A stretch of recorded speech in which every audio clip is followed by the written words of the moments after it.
I'm here with Mr. Clive Standen. You may know him from Vikings. You may played him recently in Warhammer 2.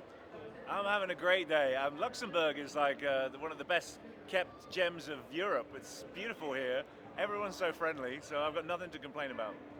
Well, the chance actually, because Space Marine 2 just came out, the chance to be able to talk about something new and at more of a gaming convention as well. You know, when I promote Vikings, we go around to lots of Comic Cons, and it's all very much based within the TV and world fantasy, but it's very rare I get to kind of geek out with my tribe of gamers.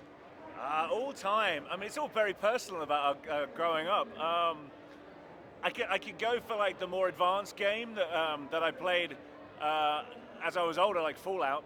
I used to sometimes start playing that at 10 o'clock at night, and suddenly it would be 4 in the morning, and be like, what have I done? It seemed like I was playing it for 2 hours. We've all been there, right? Just find one more bubblehead, yeah.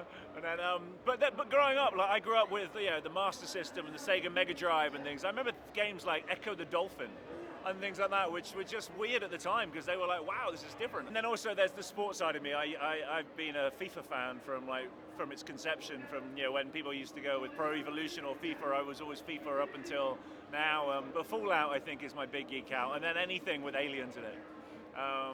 All the Alien games I've always really enjoyed playing. Maybe, yeah. I mean, if there's a part right for me, I remember when season 1 was out, and I was like, I'd love to be in this show, but there wasn't a single character that was right for me to play. So.